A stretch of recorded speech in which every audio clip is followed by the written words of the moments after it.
Nyesom Wike, Minister of the FCT, in fact, he is the governor of the FCT if it were to be a state. That's order. I'm an officer. Take to order. Was stopped from carrying out his official duties at a site in the city that he governs by military men.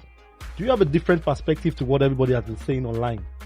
Okay, it's actually it was an unfortunate scenario for what happened. But I want to bring out the positive. Everybody has been calling on Nyesom Wike to apologize. People have been, dragging him on social media. But there's something we have not really looked at. For a man like Nyesom Wike to be able to achieve what he's achieved in Abuja in 2 years, he has to be a man driven by passion. He has to be a man who is hands-on. There's no way you can achieve that unprecedented success in FCT. It has never been done before by sitting in the office. So many people said that he had no business being on the field, but the truth is he's a man that has been on the field from the day he resumed office, and that has been his style, and that's why he has achieved so much. His record in Abuja is outstanding. I'm not sure we'll find any minister soon that will break his record. What happened was just an unfortunate incident. Well, I'm sure he didn't know that the military, the soldiers manning that place were sent there by the general.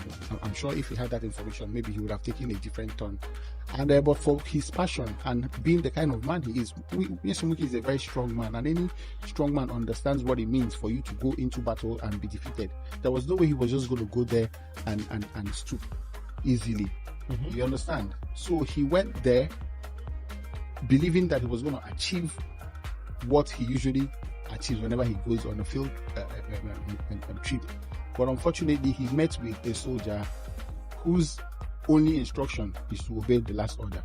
Okay. And that's why things turned out around the way it turned out. The only thing I would have said is that if I were in his shoes, I wouldn't have engaged in the altercation. Maybe at the point he realized that the guy was sent there by a general, maybe he would have made the call, and after making the call, maybe sought other means to resolve the issue. But I do not blame him for coming to the field. I do not blame him for doing his work. He's been outstanding in his work, and I know that Mr. President, who of course is boss to all of them, both the military and the Nyesom Wike, would step in and get the issue resolved.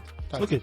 On the precedence that is being set here, or rather maybe there is a precedence before this, in Lagos State where we have the governor, thank God, the current governor of Lagos State, going to a demolition site and stopping the people from carrying out the demolition in this case. And the policeman on duty that they said that I cannot, if I'm here on the orders of the IG. I think it happened in Magodo Shangisha area then.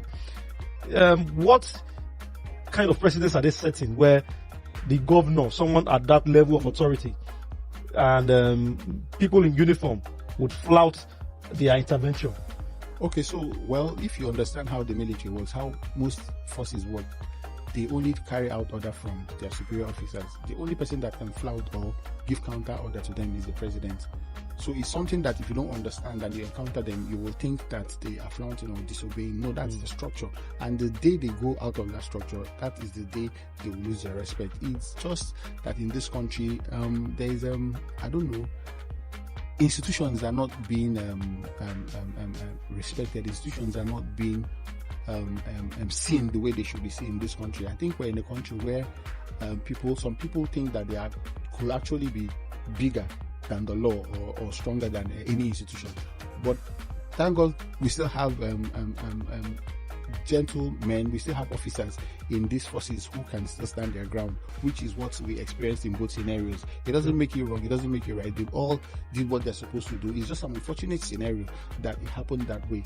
And from time to time, we should see things like this happen, because we as the people, it gives us the assurance, it gives us that peace that we still have people who protect us. We still have the military that is strong enough to defend our integrity. We still have the police force that will daily see to it that there is peace. That's just it. So it's no big deal. Forget about what's happening on social media. The social media people will always find any reason to increase numbers, to increase followership, viewership for their own economic reason, So the whole cruise and everything you're seeing on social media is just for entertainment, but these things are not out of order. They are not out of line. Once you have people of passion trying to do their work, once you have people of passion trying to carry out their duties, once in a while you have fallouts like this, and it will still be resolved.